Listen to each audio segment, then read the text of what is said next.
Welcome to Two Chicks and a Horror Flick, a weekly horror movie review podcast. I'm Tawny Ray. And I'm Felicia Connor. Subscribe to get new episodes every Wednesday. We dive into trivia, drink a little whiskey, and of course, give our no BS opinions. Join our Discord server or message us on social media to talk all things scary. And if you like the show, consider supporting us on Patreon. You can find all these links on our website, twochicksandahorrorflick.com. Thanks for listening. Now let's get scared. Welcome back, everybody. Whoa, whoa, whoa, whoa. Just kidding. I'm sorry. Yeah, you do it so much better. Welcome back. We are excited to be with you tonight. Tonight is my pick, and I'm Felicia. And for our birthday month, I picked Don't Worry, Darling. This is probably not a surprise if you're a longtime listener, because I talked about this a lot and I talked it on every other person's podcast as I could. I talked about it. So really excited about that. But before we get into it, Tawny, what are you drinking? Well, if you listen to our last episode.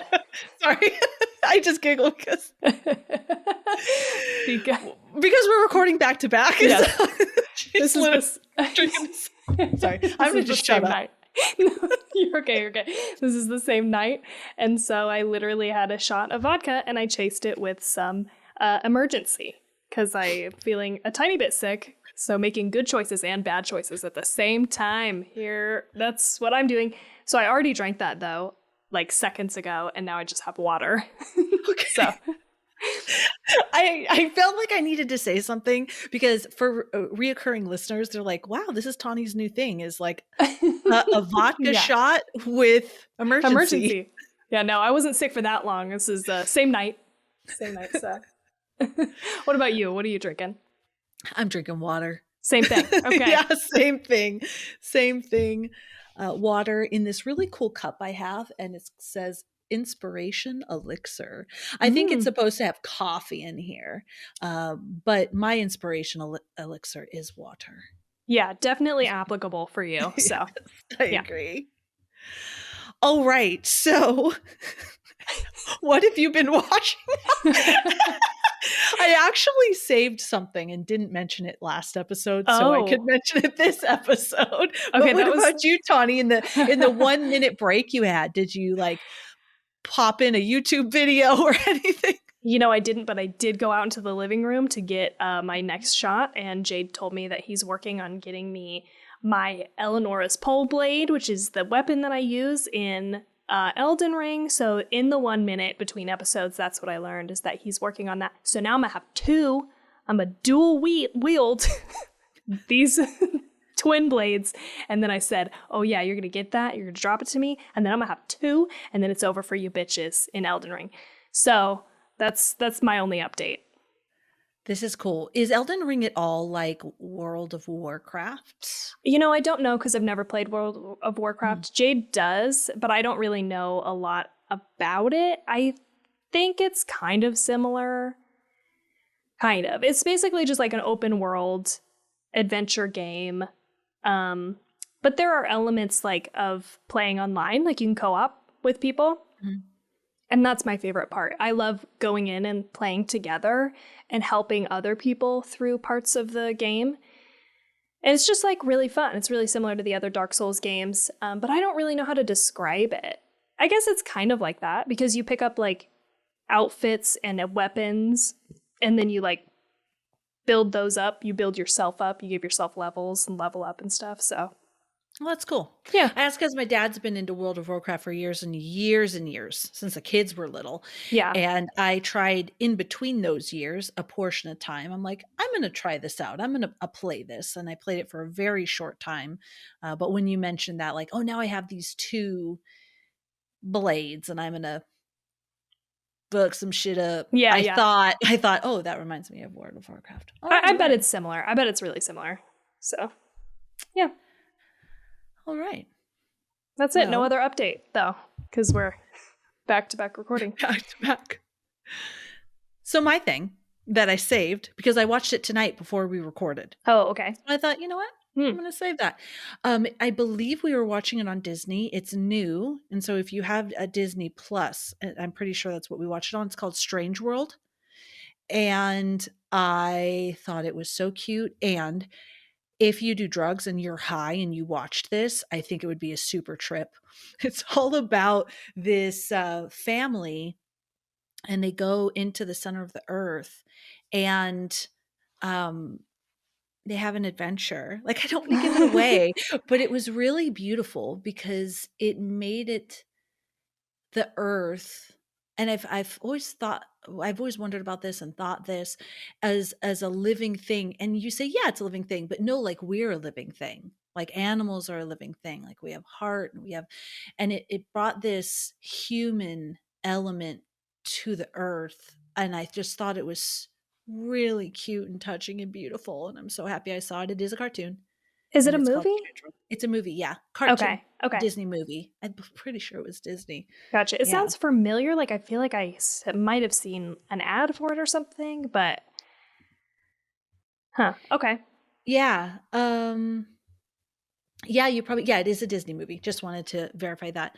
And I looked it up, and it looks like it's still playing in the movie theater at some theaters. Oh. So, but it's offered on Disney. You know, they're doing that a lot now where you can get it. But if you have Disney Plus, it was free. So, you know, sometimes it costs $20 to rent it from your home. But yeah, we really liked it. It was a really sweet movie. Fun. So, Strange World. Take a look. All right. Nice. We really don't have a lot else. Yeah. Probably could listen to our last episode on Dawn of the Dead to hear some updates. I'm just kidding. I bet we'll have a lot of updates next time too, like our next episode, because we have the reason we're recording back to back is because Felicia has a cruise and then she's moving. So there's like a lot happening between now and the next like few weeks. And so after that, I'm sure we'll have a lot to share. Oh gosh, we're going to have so much to share. I can't wait. That's going to be fun. We need to block off a whole half day for that one.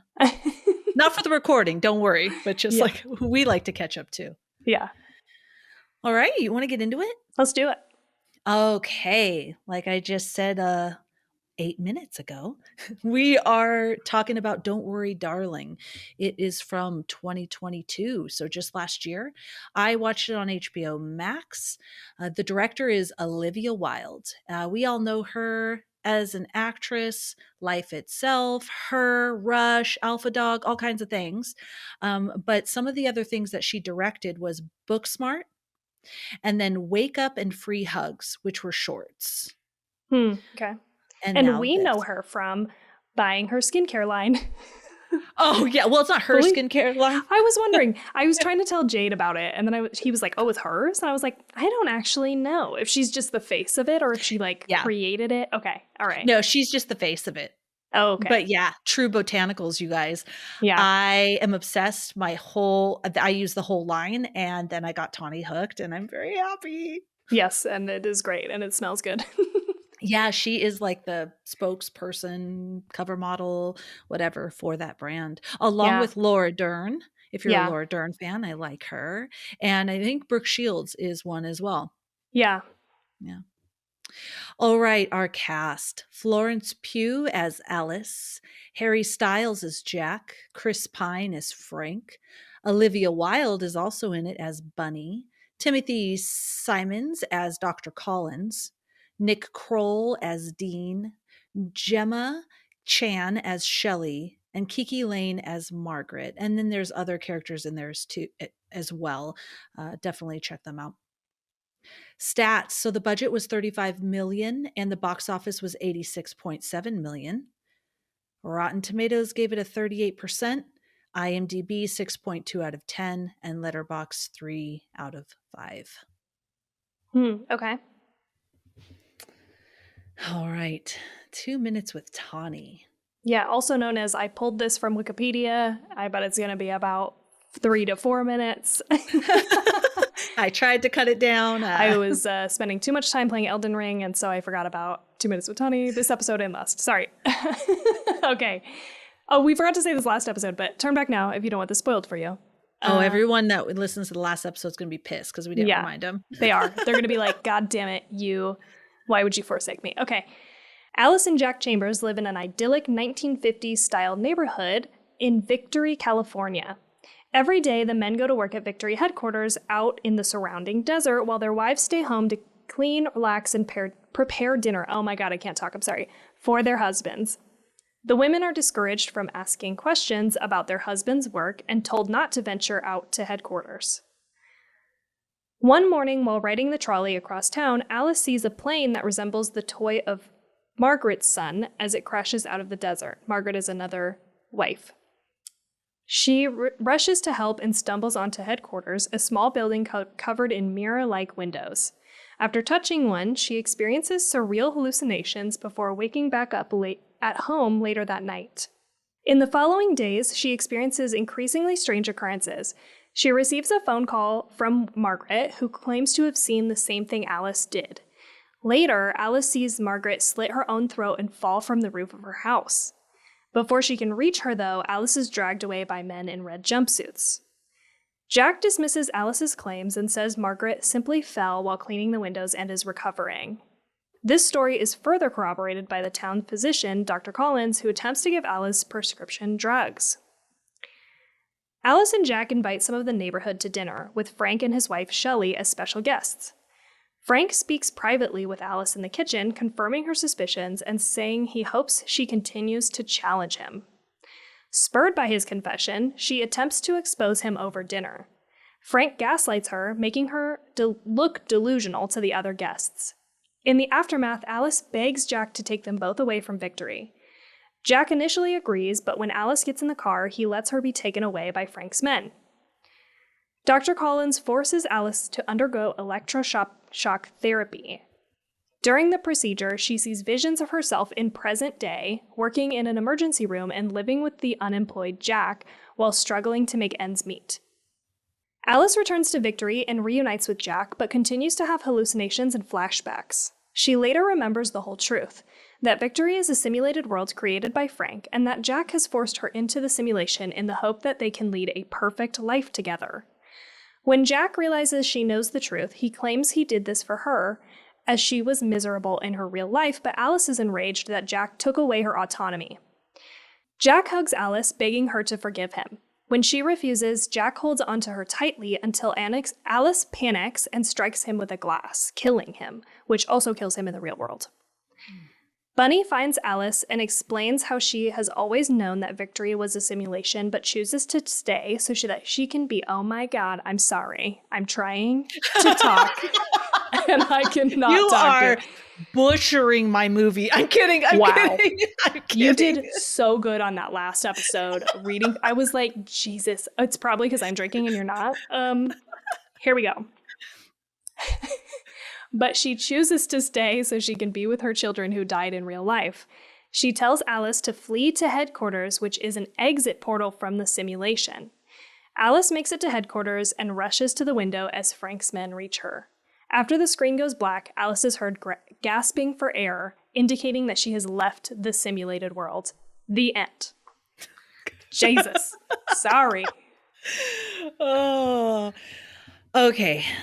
I think this will be a good conversation. So let's just go ahead and give it to me, Tawny. How did you feel about this movie? Okay, I'm both excited for this conversation and I'm also dreading this conversation because of how much you loved it.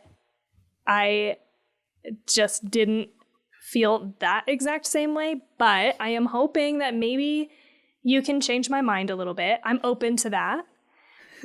I also want to just start by saying my expectations before I even watched the movie were very low. I didn't want to watch this movie. I was like, this looks like a movie that I've seen 1,000 times before.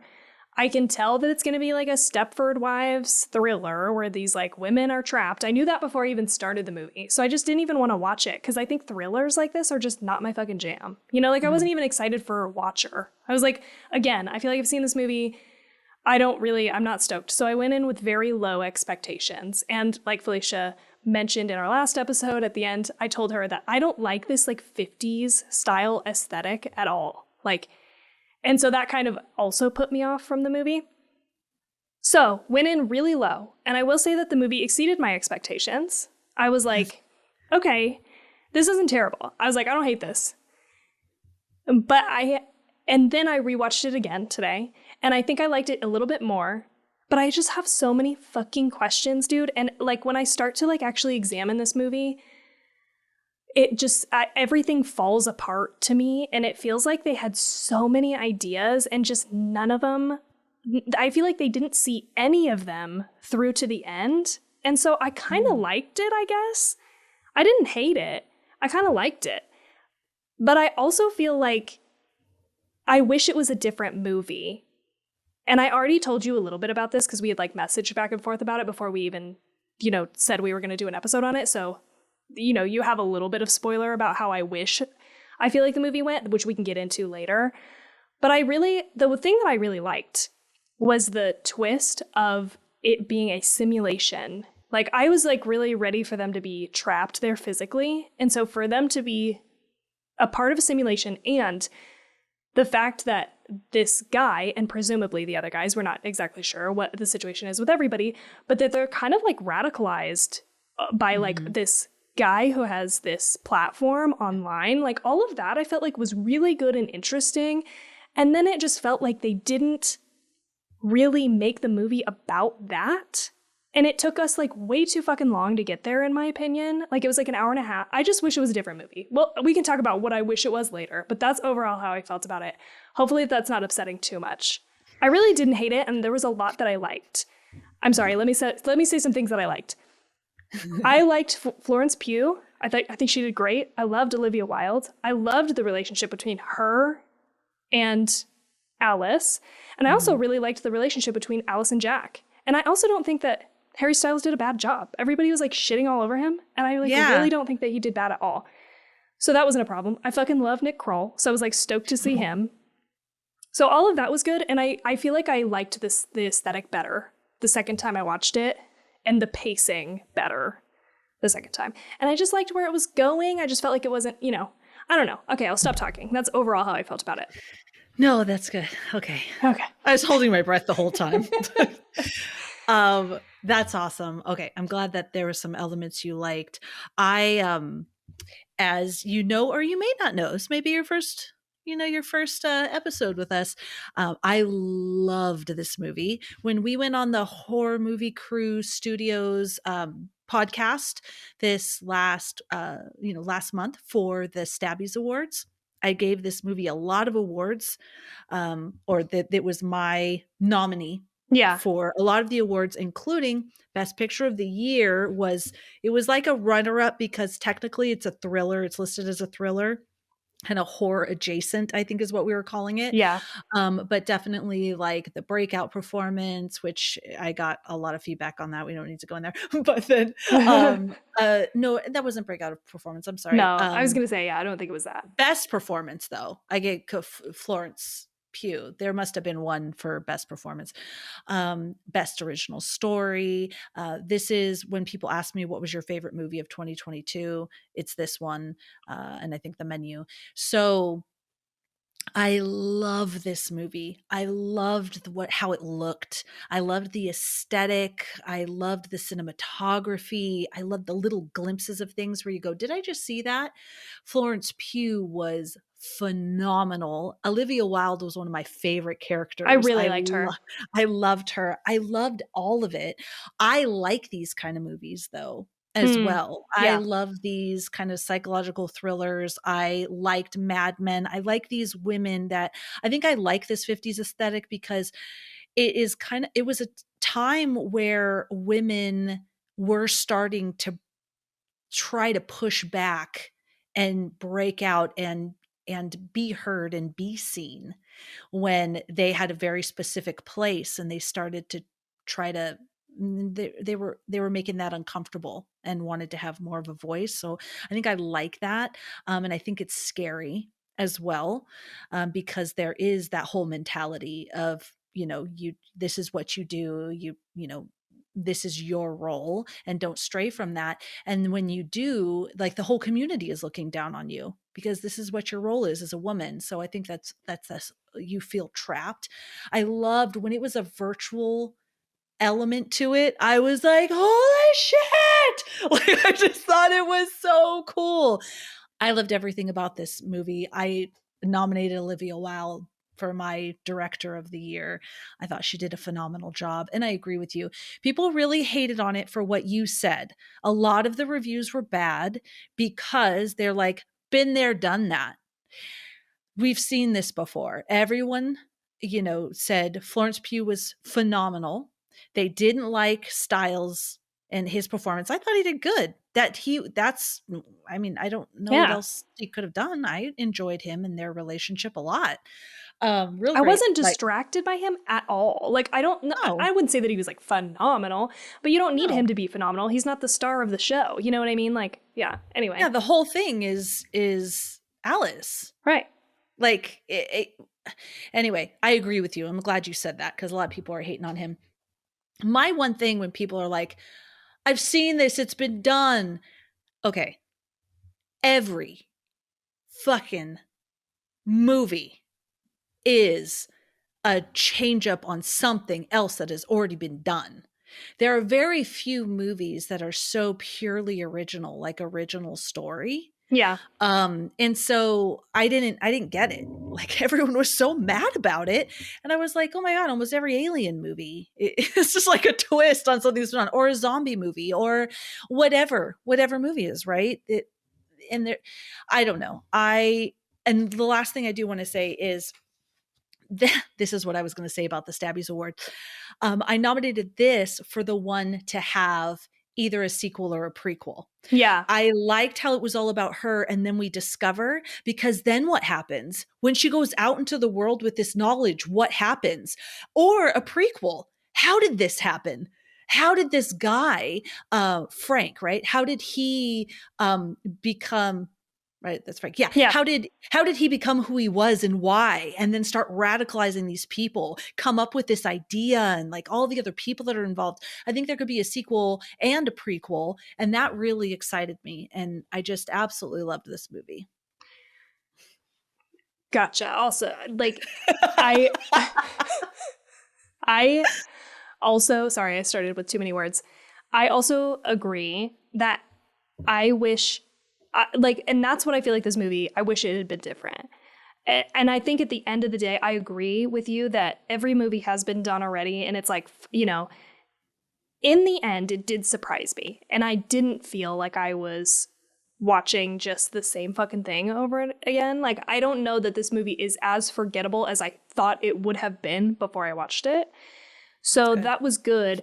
But I think the thing that frustrated me, and maybe what frustrated other people, but they're like not doing a good job of articulating, is that it took us an hour and a fucking half to get to the point in the movie where it was like, this is actually what's happening. When we knew before we even started the movie that there was going to be a reveal. And so for me, what I wish would have happened, and I could do a sequel or a prequel, but what I wish this movie was getting there earlier. I wish we would have gotten there in like 45 minutes. Like, I feel like we spent so much time on like, something's fucking weird. And it was like, yeah, like we know something's weird. Just get there. And then I wanted that bitch to fucking wake up and revenge plot against all these motherfuckers. Like, that's what I wanted to watch. I wanted to watch her wake up and what happens after that. Go free these women. Go hunt these people down. Like, fix the situation. Like, I don't know. I know that's ridiculous. Because she will. No, she probably will, because that's who she is. You're right. That's not stupid. But for me, I love revenge movies. You know this. So I'm like, I'm ready for that fucking part of the movie. And I feel like the movie ends right where we finally blast off. You know what I mean? So like, I think that's the problem that maybe other people aren't saying is like, yes, the setup is similar to other movies. The payoff is not, right? So the payoff is like the gold of the movie, but I just wish that had happened sooner. And like, we got to see a little bit of what happened after that, or even before, like you're saying, like, give us more of how this came to be, because all of that is like, I just wish I had more on that instead of an hour and a half of her having flashbacks and having people, I don't know. I guess that's part of the movie, though, because I do get that the movie is trying to, it does have a message about, like, I don't know the right word, but, like, all these people around her are keeping her down, like, because they don't want the secret out, or they don't want their reality to be changed, and that's like a thing of its own, and they're making her Mhm. out to be crazy. I get that that's part of the movie, but I don't know that they like fully committed to that. And so then again, like why spend an hour and a half on it? I don't know. So I'm No, sorry. I'm glad you said that because I knew this was going to be a good conversation. Because for anybody who's on like did like it, or if you go watch it and did like it, I disagree. I loved the pacing. For anybody who doesn't know, I watched this 6 times in a week. Yeah. I would sit down, I would put it on. Every single person in my family has seen it except for 2, and I'm super excited because I'm gonna get to watch it with them, and I'm gonna watch it separately so I get to see it 2 more times. Um, I loved the pacing. I loved, yeah, we knew something was off. I mean, like what's going to happen in this, but I didn't know. No, like I was like, what are they doing? Like, what are they talking about? Is it bombs or? And there was like, are they creating bombs? What are they saying here? What is this movie going to be about? I loved the relationships. I loved the world, like where they don't have to do anything. They go to this mall. I'll take that. I'll take that. It's so surreal, almost like a dollhouse, Yeah. and just wondering what the hell is going on. I loved that table scene where she confronts him and and then you wonder, is she crazy? Like no, we trust her. I don't think she's crazy, but maybe she's crazy. And then when you see really what's going on, I thought it was perfect. I loved the end where I'm not going to lie, this happened all 6 times. At the end where it's black and we hear her breathe, I get tears in my eyes and cold chills. I love that. I love it because it's like she's awake. I have cold chills now. Oh my God, what is she going to do next? And I think that's what's cool is that's what I want a sequel and I don't. It makes me nervous because I don't want them to jack it up. But if they could do a really good sequel, that's like the perfect ending. I want to know so bad. If they write a book about it, I'm going to get that book and I'm going to read because I want to know what happens. So I thought it was a real exciting cliffhanger that they left us on. And I loved the journey. I absolutely loved the journey. So I just wanted to say that because Tawny feels completely opposite, and I didn't want everyone to be like, "Oh, this movie's shit." I wanted to make Yeah, yeah. sure I didn't have the same Well, experience. no, and Jade watching it today said he was like, they're doing a real good job of keeping me interested in like what's going on here. So he felt like the pacing was good too. I think it's just a me thing, and I think I just don't like thrillers, and I just at least ones like this where I feel like I kind of know where it's going because I just want you to get there, and so I think it's just not my type of movie, and that's the difference. Yeah, because it's curious if we're thinking about movies like Dawn of the Dead or anything like that, we know where that's going to. Yeah. Kind of, right? Or a zombie movie, let's say, or an alien movie. We kind of talked about that on our last episode, where the aliens are going to come, they're going to fuck some shit up, and we're going to figure out what to do to get rid of them. Same thing. That's what's going to happen, but we still enjoy those movies. So maybe Yeah. it is just like this kind of thriller genre. And I think that's why when I was reading through the reviews, I was like, but this is like every movie though, or Yeah. so many movies. I shouldn't say every. So many movies, you do feel like you know what's going to happen. Yeah.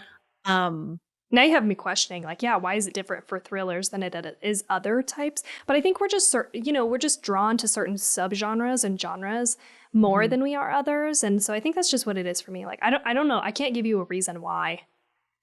Yeah, a lot of my favorites are psychological, and I've said that before, and thrillers. I do love a lot of thrillers and mysteries. I Yeah. dig that stuff. So versus probably more some of the stuff that you love, in your movie picks. Yeah. And I think for Um, me, if it's like a mystery thing, like I need it to be super fucking mystery. Like I love, and I've said this before, I love things that I feel like, what the fuck is going on? But there was like there wasn't enough mystery here for me, and there wasn't like none either. It was like this in between where we're just going to pretend like, like there's a reveal and we don't know what it is. And so we're like, I don't know. I feel like that feels weird to me. Like I just don't like it. And I didn't like watch her for the same reason. Like I just was like, okay, I saw a bit of I didn't even need to see the trailer. I don't think I watched it for Watcher even, and I just was like, I know what this is going to be about. And just annoyed me. I don't know why these annoy me. Why does this annoy me but nothing else? Because you're right. Like, you watch a zombie movie, you're like, I know exactly what's going to happen. And that's fine. I don't have a problem with that. I don't know. Yeah, I don't know. It must just be Even Watcher, I mean, I felt Watcher was slower. There was moments where I felt Watcher was dragging. I didn't feel that about this movie. I loved how the women felt off or maybe a little sick but they didn't really know, and just this idea that all of these, well, the right within their community, the men, but there was a lot of people there, and just like yeah. you mentioned, Bunny chose to be in that world. But I think the majority of the people we're introduced to are these men that are like, no, I want it to be like how it was, and women had their place and they had dinner ready for me and all of this sort of thing. And so then they do this to Yeah. like they convince themselves that this is what's best because their wife will be happy too. Yeah. And I thought that was curious too. When it first started, I was like, dude, she is the perfect wife. I better not have Steve watch this. No, I'm just joking. She is a perfect, is literally like, I'm cleaning all day, every day. Like, you don't need to clean that window. You cleaned it yesterday, but I guess that's what you do. You clean. And then like dinner's on the table. But first, the first thing when you walk through the door, I want to screw your brains out and then we'll eat dinner. And I'm just like, oh my God. But yes, now we learn why, because they crafted, they even think, oh, I'm doing, like he said, I'm doing this for you because you were miserable in your life, because you had to work so hard and blah, blah, blah, blah, blah. But he crafted her into his perfect vision of her as well, which was, just catering to his every whim. I just thought it was Yeah, great. dude. Again, there's like a few of these things that I really liked and I wished they would have like really gone in on. And this is one of those things is, yeah, like it's like him projecting onto her what he thinks her or what he wants and what he thinks she wants because it's what he wants, right? Yes. And so, yeah, he's like making those decisions for her, taking away her autonomy. And like that, I think is a really interesting concept. But it's like we don't really spend any time on it as a movie. And then the other thing is, shit, you were just talking about something that reminded me of it. Oh, like I love how, in the process of sort of revealing, they say, he's going through the process of signing up for this project, right? And it's like chosen nationality, British, wife, whatever her name was. And then it's like Alice Chambers, I think. And then it says previous relationship, yes, which insinuates very quickly that some of these other women might be kidnapped. They might be there completely against their will. Like, I mean, everybody's there against their will, but like, you know what I mean? Like they were actually like a married like, do couple. they have banks of people? Dude, yeah, like some people could have been totally like just snatched off human trafficked. Totally, like, and then put under, and that's fucking dark and terrible. But again, it's just this like tiny little blip in the movie. And I don't know that the movie has to be all about that. Like, I liked that part. But again, it just feels like there's all these like little juicy nuggets, in my opinion, that I liked more that just felt like it was like glossed over. And so I agree. I think that part was good. And I also liked, again, there was something else that you said. I don't know if they were, I feel like they weren't glossed over, but they were there and it makes you want more. But I don't know with how the movie did, if there's going to be more. If there's someone out there that wants to write a book on the second part of this, it'd be awesome. Yeah, I don't know. I don't know if it did well enough either, because I remember it only did like twice the budget from what I'm remembering you saying. And yeah, and a lot of people, and I even hear it at work, I hear it when I talk about this movie, people didn't understand what the movie was about. I don't think people understood it was a thriller. Because I had people say to me, oh, I thought that was a love story. It looked boring from the trailer. I hear that a lot. It looked really boring.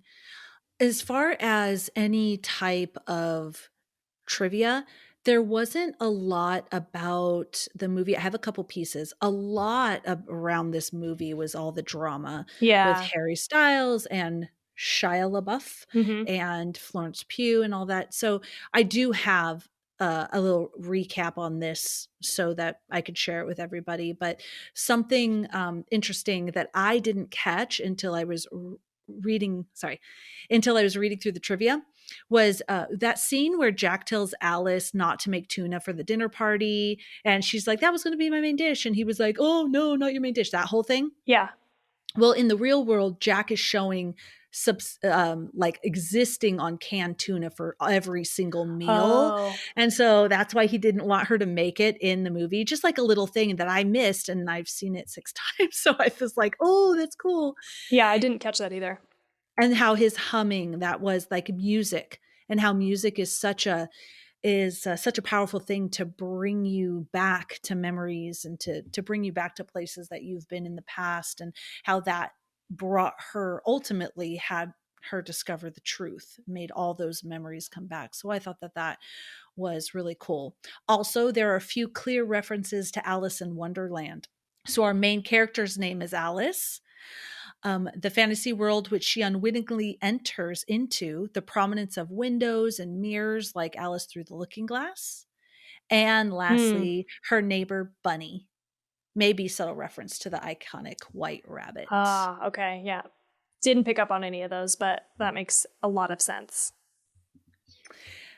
I remembered another thing that I wanted to say that I liked a lot about this movie.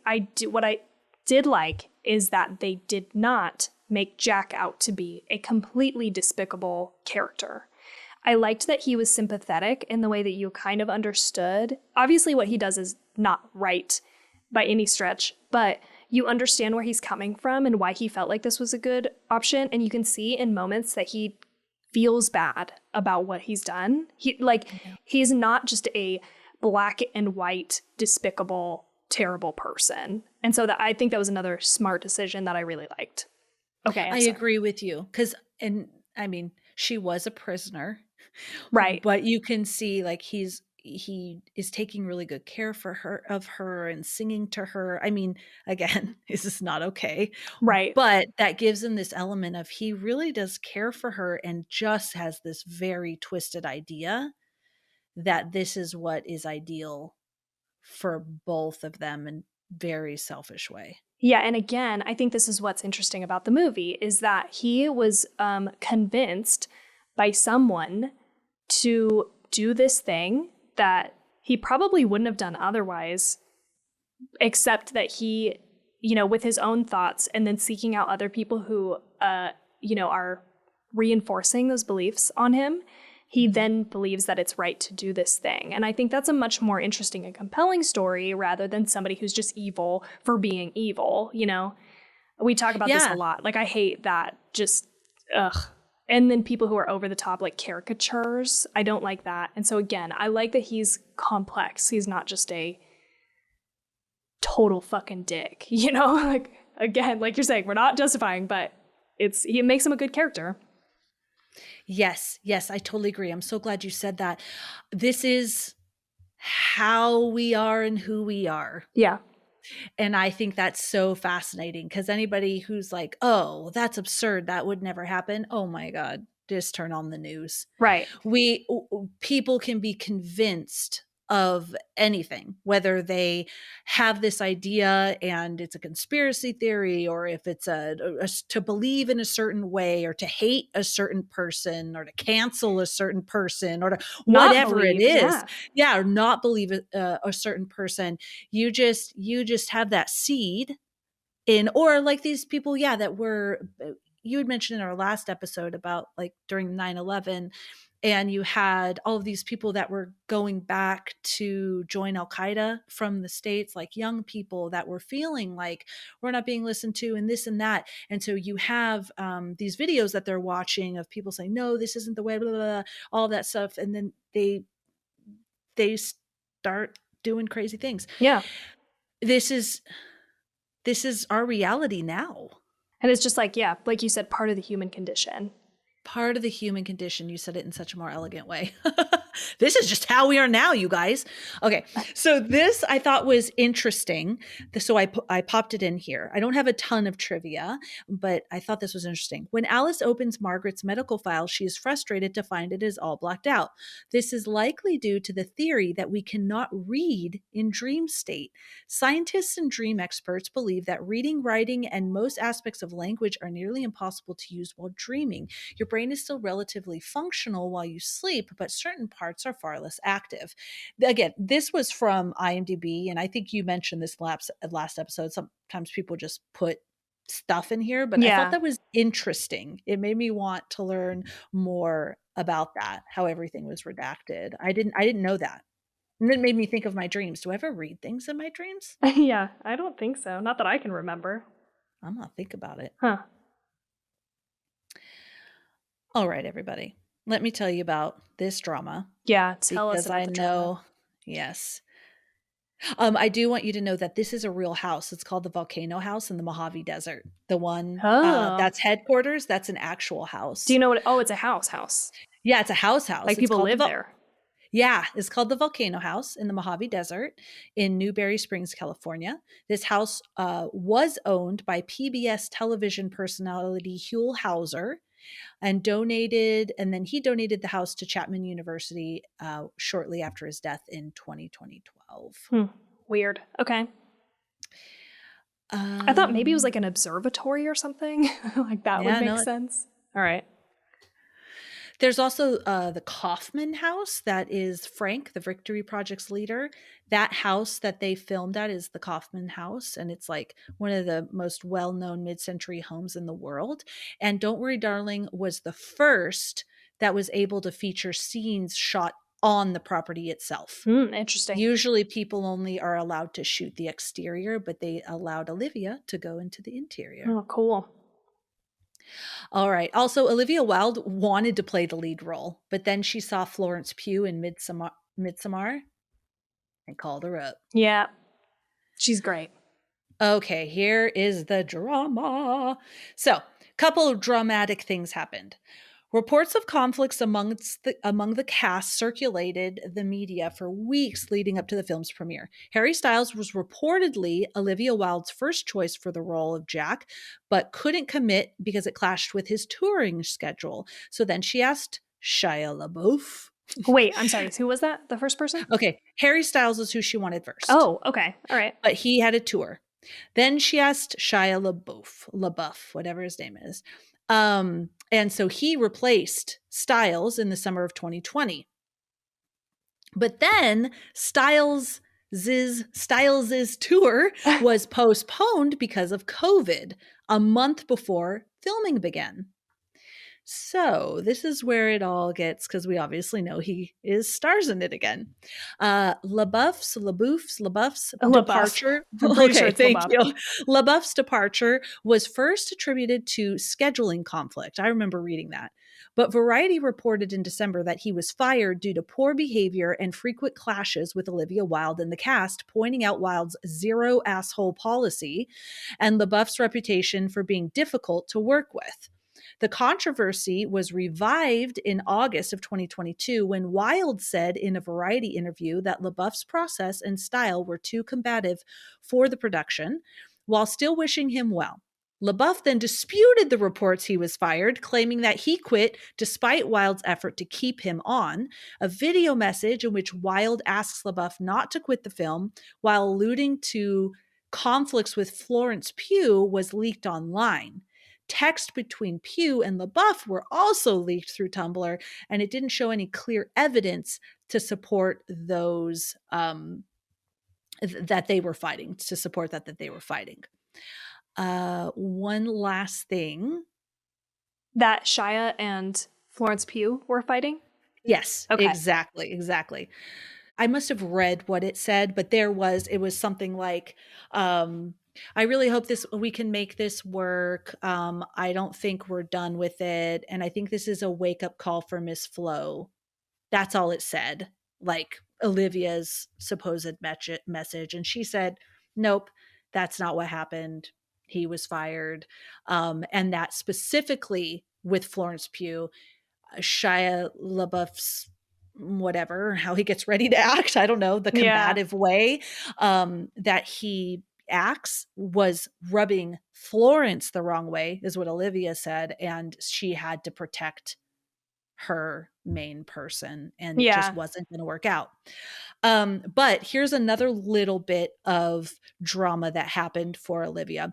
While introducing the trailer to an audience at CinemaCon in April 2022, Olivia Wilde was angered when she was interrupted on stage by a process server handing her custody papers from her ex-fiancé, Jason Sudeikis. Sudeikis responded later that he had no idea that was going to happen and said he would have never condoned her being served those papers in such an inappropriate way. And also, Olivia's relationship with Jason Sudeikis of 7 years reportedly ended late 2020 when casting of the film was complete. Wilde then started dating Harry Styles while working on the film, as suggested by a picture where they were holding hands during the wedding of Styles' agent. Wilde's preoccupation with Styles reportedly caused tension between her and Florence Pugh, supposedly evidenced by Pugh's lack of support for and promotion of the film, because people talked about that as well. She did not promote it. Supposedly Pugh said she only attended the premiere, but she skipped the film's press tour. But later it came out that the official reason given by Pugh or her people was that it clashed with her commitments for filming Dune Part 2. So there's a lot of this he said, she said, nothing is really like what really happened. Lots of drama, lots of silly drama, lots of big egos and big personalities. And yeah, this is I think this kind of put me off from the movie, to be honest, like seeing all, because there was like, I saw, right, even before it came out, I think, more press about this movie than I have any other movie ever. So it was like, what the fuck is going on? And it felt almost like manufactured drama for the sake of just like buzz about it. And I felt initially like, oh man, do they feel like they have to do this because this is like not a good movie and they like have to keep the buzz up to make people go see it? I don't know that I still feel that way. And something else that I read once, I don't even remember where I saw this, but it was like a criticism of all this criticism. Like it was like stuff about Olivia Wilde and Florence Pugh and how like maybe they didn't get along and her dating Harry Styles and all of this. And it was like, do you think that male directors get this type of fucking criticism about like what they're doing? And that is kind of, again, it's like hard to know what actually happened, but all this like he said, she said bullshit and the criticism about her, like I don't know how she is as a person. Maybe she's fucking terrible. I have no idea, Olivia Wilde. But it does feel like the spotlight and I don't know, like the microscopic vision on her is like a little overblown. And it's like, you know, does anybody else really deal with this type of, you know, shit? Or is this people just going fucking hard on her because she's a director who's a woman? Yeah, I love that you said that. Think of the dude that did The Shining. Think of all of the different, it's almost like he's so hard to work with, but he's a visionary. Right, savant. He's a genius. Yeah. But all of this drama around, I'm so glad you said that. I totally agree. Even though the movie is not my favorite.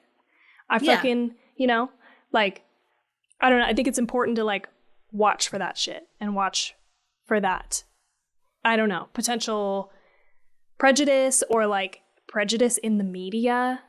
And, you know, so anyway, now I feel bad I even brought up all that stuff. No, don't, because it's like such a big part of this movie. But you're right. Yeah, you're absolutely right. Yeah. All right. Well, two tiny things that are different. That little track that she's humming and that her husband hums to her. Yeah. Is an original track by Harry Styles. Oh, all right. I was thinking, should I know this song? Should I know? I was thinking too. It was also shot during the pandemic, October 2020 to February 2021. So right in it. Okay. But the one thing I wanted to tell you is in the opening parts of the film, Alice is almost always walking around barefoot. This was done deliberately in order to convey vulnerability and the submissiveness that the Victory Society males demanded over the women. Interesting. Yeah, there's that saying like barefoot in the pregnant in the kitchen or whatever. Yep. Yeah. Oh, I think that was a thing in Mother also, wasn't it? She's barefoot a lot of it. Yeah. Yeah, you're right. She's barefoot the whole time. Yeah. Yeah. So that's that. If you haven't seen the movie, I won't wrap it up in case you have anything else. I just wanted to say, if you haven't seen the movie, I think you should give it a go. I really do. Just give it a go. And then, if you don't like it, like Tawny didn't like it, I will still like you.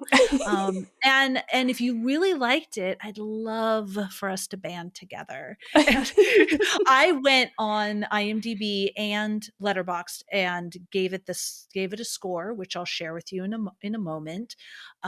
Sometimes I forget to do that, but I felt really drawn to do that because people were just shitting on it so hard. Yeah. Have you ever done that before? This might be the first time. No, I have done it. I've done it before, but not often. I'm definitely not regular about it, especially not IMDb. Because there's so many damn stars. It's like 10 stars. Oh, yeah. See? That's what I'm saying. Too many fucking stars. It pops up and goes, what do you rate this movie? And it's like stars all the way around. I'm like, oh, Jesus, this is going to take too long to think about this. Exactly. See, the rating. Yes. I do have like a handful of questions that I would just like to ask you. Oh, cool. Yeah, let's do it. And I want to know if you can help me understand, because I literally like wrote 2 notes about this movie and then I wrote like a bunch of questions. And this is what I mean by like, when I start to question and like ask about like what the fuck was actually going on here, like I feel like it kind of falls apart, but maybe I just don't know and I'm not giving this movie the credit it deserves. So, number 1, what is the fucking like rumbling happening when they're like in the house? At first, when I watched it the second time, I thought, oh my God, actually, this is a really good idea. What if they like live in an apartment next to a train station and every time that train goes by, the whole world shakes because her body shakes and that's what it is. But then it happens later with all the women. And I thought like that, I don't know, that doesn't make sense because they're all like potentially in different places. What is this? It feels like a red herring. Ooh, that's a really good. I don't have an answer for that. I thought I had the same thought process as you, is maybe they live somewhere by well, I mean, after, because I didn't know what was going on. Right. But after I saw it, I thought maybe, but they didn't talk anything about it. And then the women are all together. I just honestly chalked it up to whatever's happening when the men leave or come home. Whatever that leaving and coming home that causes. But you're right. They don't say anything about that. Well, and the first time he's home with her, Jack and Alice are in the kitchen. You're right. Okay. Weird. Second one, when Jack gets the promotion and they're at that party and he starts like dancing around, Yep. I feel like, looking at his face, I felt like he didn't know what he was doing. Like I felt like he was being controlled.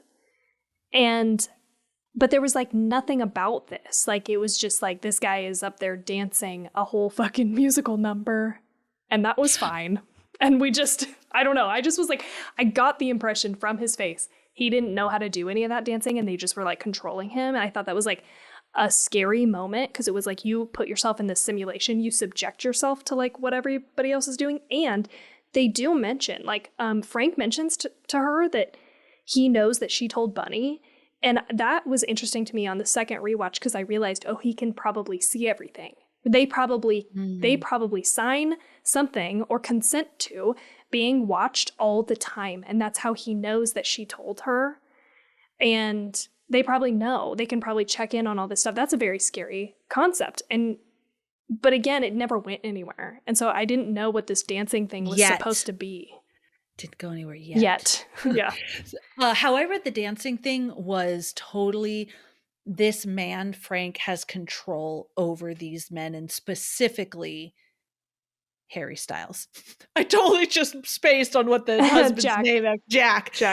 Because he whispers to him and it looks like Jack doesn't want to dance. Right. And then he's like, who wants to watch him dance? I'm going to make him dance. He's like, dance. Like and I always thought of this like making a monkey dance, Right. having the control like a puppet master, Yeah. and he has total control over him. And he's going to make him dance, and he's going to do whatever he wants. Because then Frank gets all crazed, like, "Ha, dance! Do you want to see him twirl? Twirls like." Almost like twirl, puppet, twirl. That's how I read it. But then it did get Jack all, because he was also slipping a little bit with his wife. Please, please, can we go home? And he felt for her and everything that was going on. And at the end of it, he was just all like amped up, and he was like, what did they say? Who's in charge or something like that? We. And then you can see Jack now is in it. He looks Hmm. like he's a part of it. He doesn't look uncomfortable anymore. He's like, yeah, yeah. It was almost like this whole, what am I trying to say? Like mind control thing. Yeah. Okay. He owns him. He's going to do whatever he wants. He can make him do whatever he wants. And then he just that, what am I, charismatic leader, sorry, Right. situation. Yeah.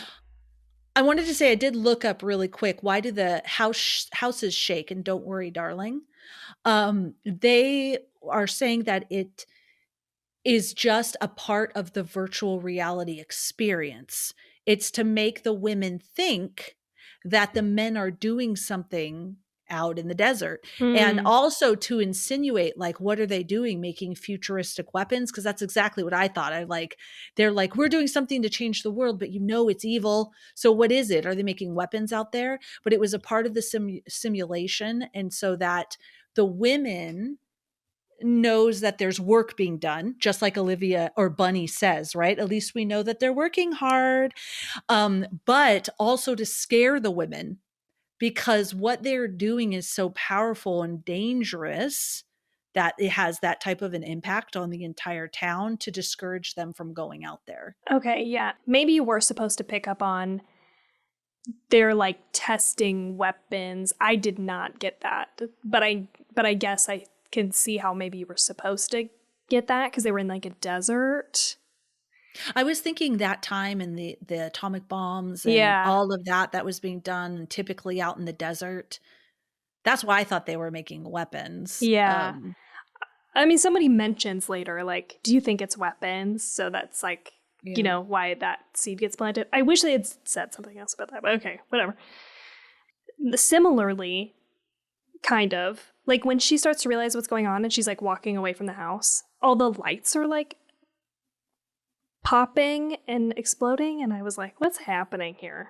Like, Yeah, I wondered about that too. What I got from that is that she was like breaking the game, right? hmm. Like breaking the simulation. Like TT watches this YouTuber that goes into games and tries to break them. And then, like, I don't know how they do it, but then like manipulate it and be able to do whatever they want in the game. Hmm. I thought because she was totally changing, the algorithm is a wrong word for it, or maybe it's a right word, but because of what she's doing physically in the game, she is now, or the simulation, she has realized the truth and now is escaping. It's just jacking with it. Yeah, but like how, I don't know. I feel like that would be a bad program to link the program to the people that you're putting prisoner in the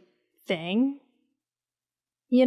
Like that seems like it should be separate and apart from anybody's.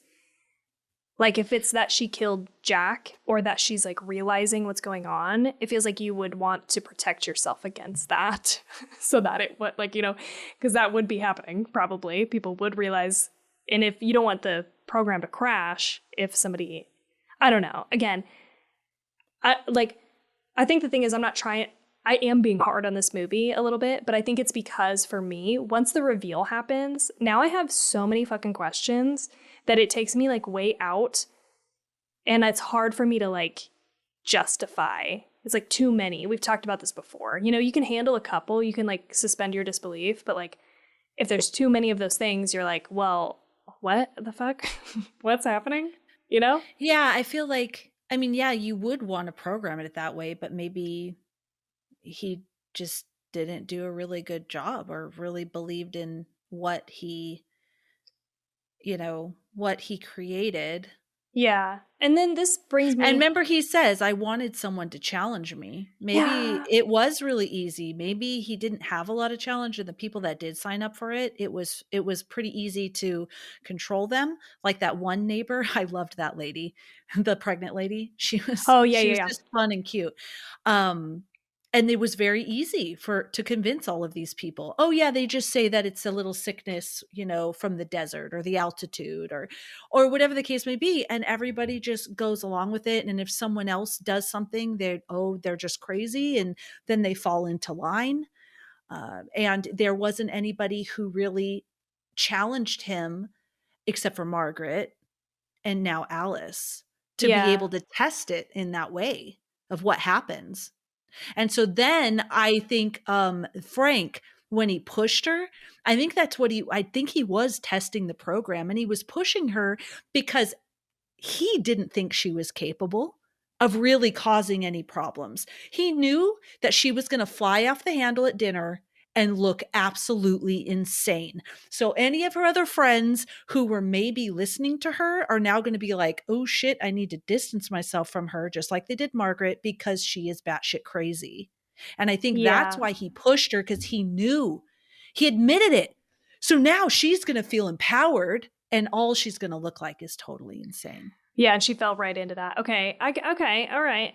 I felt like, yeah, maybe this time I was like, maybe it was just about control, but I see what you mean. Like, maybe he solves the problem then, and he, like, doesn't actually necessarily want her to break the program. Like, sure, maybe it's okay that she might challenge him, but maybe that's not the actual end goal. Maybe it's just that he wants to remove her as a problem, and so she acts out.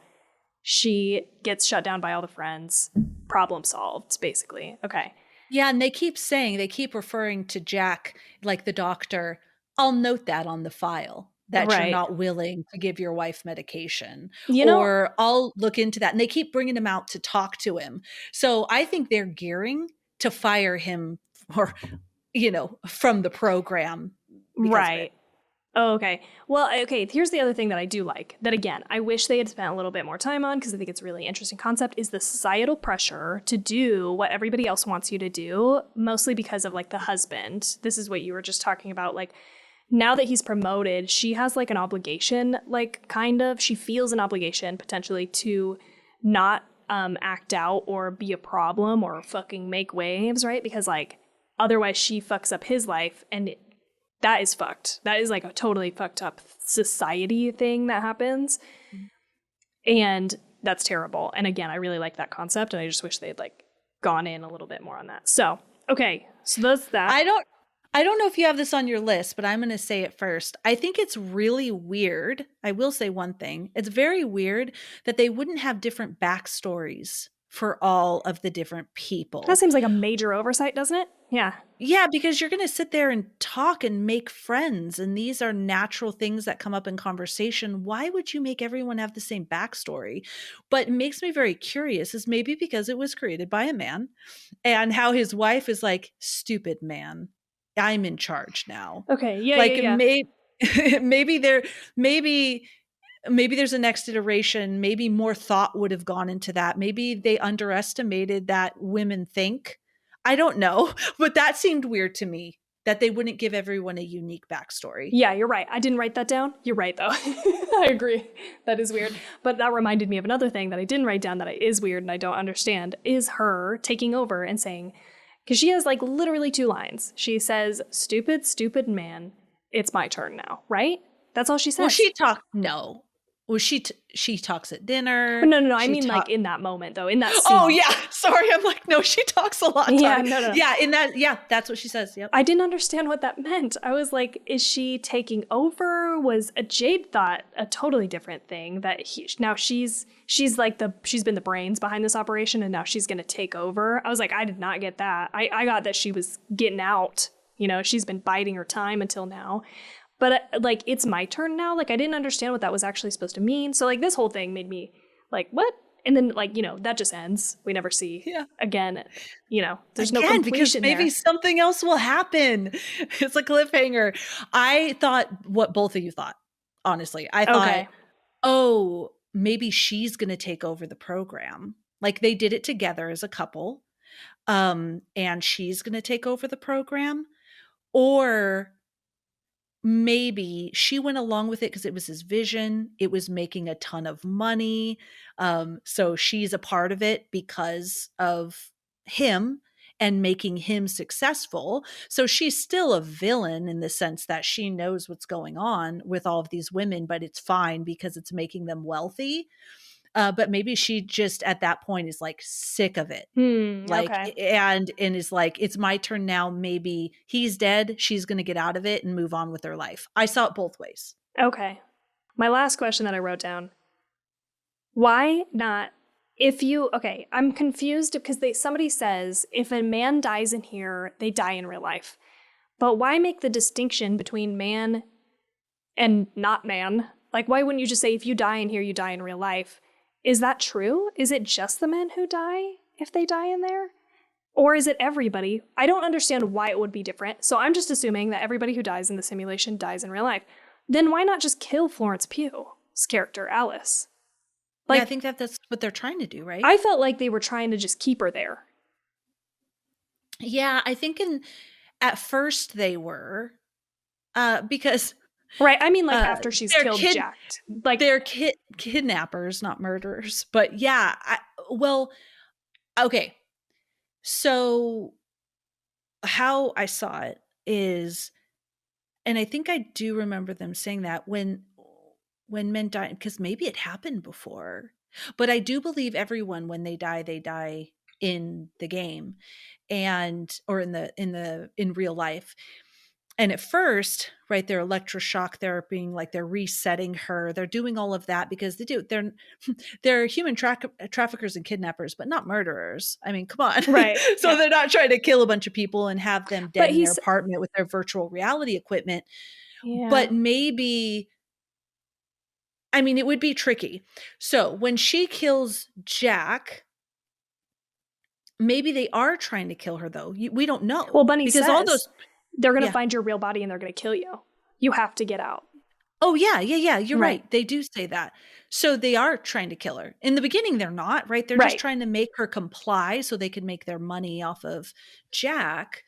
But then I think they ultimately end up, just kicking them out of the program unless they are killed. If you think about it, if someone died, let's say, they would have to go find the real body, because if someone died in the game and then died in real life, let's say Jack and her died at the same time and no one went to retrieve their bodies, someone's going to eventually go in there and be like, what the fuck is all of this stuff? What the fuck is going on? They probably go to the house, dispose of the bodies, clean off his computer. Yeah. Anything related to the program, or else they're all exposed. Totally. And I can get behind that. I'm sure they had to give their address as part of this program, right? Like, none of that bothers me. The thing that bothers me is once Jack is dead, and now it does seem like our only option is to go find her real body and kill her. Why? Why wouldn't they just kill her in the simulation? And so they do try to, run her down, but it doesn't seem like they are shooting to kill. They're just trying to, keep her there. And I'm like, okay, but why? I don't know. This just seemed like a weird plot hole. Yeah, I don't know. I thought that they were going to kill her and then they were going to go find her in the real world as well. Maybe it's just like how it was worded. How I saw it was like she had to get out of there quick because they were going to go find her in the real world. So you got to get out of here. And you run gotta away. Wake up and run away because they're going to come after you to kill you in the real world. That's how I saw it. Maybe when you kill a man and here he dies in the real world is just the focus on men being the owners, men being the ones that are in charge, that we're most concerned about preserving, preserving their job and their pride and their home and everything that they need. And when it was very frantic because Alice was screaming at Olivia, what do you mean you know? What do you mean you know? Remember, she kept saying that. Yeah. And Olivia, Bunny's trying to tell her, you need to get out of here. And she's like, but what do you mean you know? And so she's like, when you kill a man in here, he dies in the real world. Like, she's trying to say, hey, look, you need to get out of here because he's really dead. You need to get the fuck out of here. And maybe that's why she said that. They're going to come after you. They're going to find you in the real world and kill you. And Alice was just like, what do you mean, you know? Like, she just was stuck on that. And so then finally she had to say about her children and why she goes into that virtual reality because of her children. I mean, I get all that, but like my thing is like, why not just fucking run her out of the, you know what I mean? Like, we're having like a drag race out in the middle of like the desert. Just fucking hit the car and make her spin and die. Or what about a gun? You can't make a gun in this simulation. You just shoot her in the head. I don't know. Nobody had guns. No, but they probably could have made one. You know, like well, maybe they didn't have it in the simulation. They didn't have weapons. Like, they didn't feel it was needed. Yeah, but it's like a computer program. Like, you just make one. I mean, I guess right there when they're doing their chase, they're like, I don't know how to, they're like writing code to put it in there. I don't know. How is it developed? Maybe it's not that easy. I mean, maybe. I mean, I don't know. I liked the chase scene because I was so nervous and I loved how she slammed on the brakes. And then because when all of those guys hit and exploded, I thought, oh shit, all those guys are dead. I was so happy. I was like, all those guys are dead in the real world. That is awesome. Yeah. And I loved how, she had to run up that mountain and I enjoyed that. I'm sorry that I'm being ultra critical about this movie, but it just gave me too many questions. I don't know. I was a lot nicer with her Dawn of the Dead. You were. I'm just kidding. You were. I enjoyed it. It's fine. I'm sorry. All right. Are you ready to rate this movie? Yes, let's do it. Okay. All right, Tawny. I know this is going to hurt, but I do care for you deeply. So go ahead and tell me what you want to rate this movie. Okay. Oh shit, Tawny. I'm sorry. So nervous. I'm gonna give it a 3. Okay. All right. I was okay. I'm happy. I was so worried that you were gonna go down into the 2s or a 1. No. I didn't dislike it that much. I have a lot of like problems and questions, but like I don't, when I look at like a 2.75, that's like The Taking of Deborah Logan. What else did I give a 2.75? I gave like Dreamcatcher a 2.75. I like this more than that, okay? But I couldn't go up to like a 3.25, I feel like, because for that I gave like Annihilation a 3.25. The Cube, which I feel like I also maybe rated too low, but that's one of my like loves. That's one of my nostalgic faves. So I couldn't go that high, but I couldn't go lower. And I don't think it's like I said, it's a terrible movie. I talked a lot of shit about it. I hope you don't hate me. And I hope that this was less painful than you thought it might be. 100%. Okay. I was excited to talk about it and very nervous. Yeah, me too. So it was less painful. It was. Okay. So thank you for that, for my birthday pick. You're welcome. Thank you for that gift. I'm sorry that I didn't love it though. It's just not my kind of movie. You turn this bitch into a revenge film and I am in, dude. Like 1000%. And I liked the last 30 minutes. Everything else, like, I could have done without, I don't know, but I didn't hate it. I'm saying a lot of negative things, but I really didn't hate it. I promise. So 3 for me. All right. Okay. That's better than I thought she was going to give it, everyone. All right. For me, 5. 5 out of 5 for me. I figured. That's I'm sure you figured. Any movie where I'm able to sit there and watch it 6 days in a row. I mean, over and still get chills. I have to. I have to respect that. I absolutely loved it. So it will be a 5 out of 5 for me. I'm glad. I feel like this is an underground, you know what I mean? Like an underdog pick. And because a lot of people didn't like it. And so I'm glad that you, like, in a way, it's a hidden gem, Yeah, it was a hidden gem for me. For you. Yeah. Well, I'm just saying, like, it's like people know about it. You know what I mean? It's not like a secret, because hidden gems are supposed to be like, people haven't heard of them. Everybody's heard of this movie at this point. That's what I mean. Yeah, that's true. That's why I went on to Letterboxd and IMDb immediately and gave it 10 out of 10, 5 out of 5. I had to let Olivia know that I really enjoyed her movie. You had to do your part. I had to do my part. Yeah. And that was all I could do because I don't know her. So I'll tag her in this episode.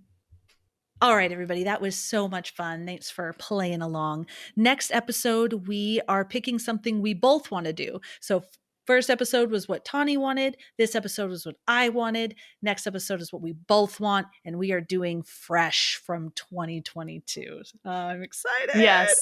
This is a great birthday month. All right. If you like us, we love you too. Go ahead and head over to Instagram and follow us at 2 Chicks and a Horror Flick. Especially this month, if you want to get over there, I just wanted to add, because we're going to have some birthday stuff coming up, a Discord birthday party. So we'll be posting stuff there. Or you can go to your favorite social media platform and search for us there as well. Yeah, for our Discord birthday party, we did this last year. It was super, super fun. We do it in our Discord server, and that will be on January 29th. So stay tuned on social media for details about that, timing, what we're going to be doing, things like that. The other thing that I'll just say, if you want to support the show, please give us a review, a like, review, and subscribe on whatever podcatcher you're listening to us on. We hope you have such a good night. No nightmares.